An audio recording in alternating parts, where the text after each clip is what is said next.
Next up in Eureka's creeping horror set is Horror Island.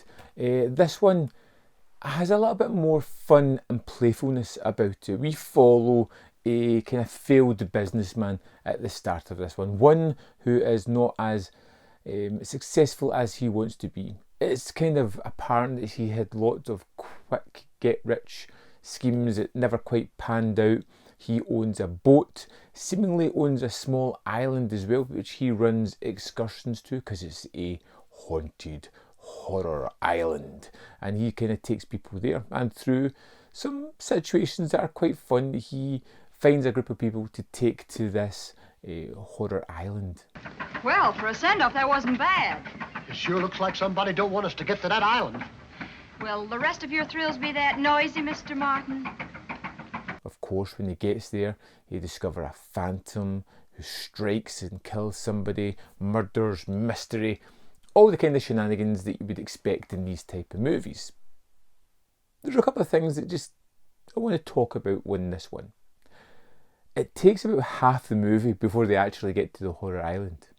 Now that would normally be a kind of down point for me, taking, promises that in the title. We know we're going to get some spooky action, but it takes a bit of time to get there. The first half of the movie plays like an almost comedic slapstick type of film. That wasn't off-putting at all. It was actually rather fun. It felt very genuine. It didn't feel like the kind of forced humour. I thought so. A man driver. Well, you're not so hot yourself. Where's your driver's license? The characters were bumbling and good meaning most of the time. It just, a lot of what they tried didn't quite get pulled off. There is strange people constantly looking for our hero of the piece, our failed businessman, and he's always trying to avoid them. And those situations are genuinely kind of fun, kind of hilarious at moments, and I kind of appreciated whenever they popped up. It just feels as if the first half is setting up like a rom-com, setting up these great characters, setting up the situations, setting up the machinations of a lot of the people, and through this first half it does weave in the beginnings of a mystery. Have you sold the old Morgan Island yet? No, that's about the only thing in Grandfather's will that I couldn't hide. Well, thought I might take it off your hands.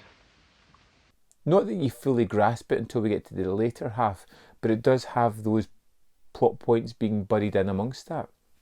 And as I watched the movie in a whole, I really appreciated that first half because it was so sort of light and funny and really gave us characters to get attached to. So when we get to the second half, where it does become familiar but still great, the haunted castle, the spooky shadows, the people just missing out on traps that almost kill them,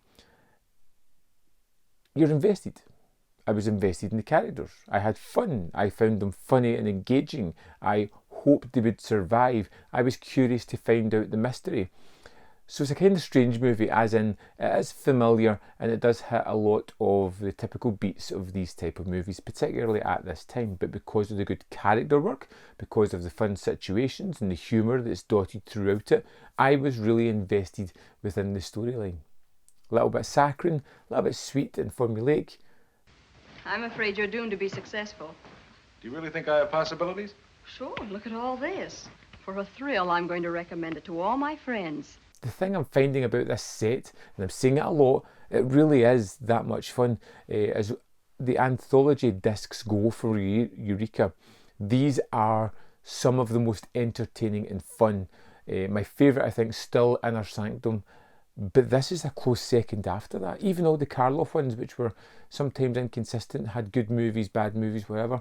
The Creeping Horror, is one that I would thoroughly recommend checking out. Horror Island was another winner for me, one that I really enjoyed. The characters were terrific. The haunted island was a great setting. And the bright start of it with the character introductions and meeting them all and watching the relationships grow really added to the film. And when we got to the more typical second half, it raised it above the typical storyline that we'd seen in other movies. Yep, check it out. We've got one more movie to go, House of Horrors. Hopefully that will be another fun one. Find out in the next review. Thanks for watching, and I'll see you next time.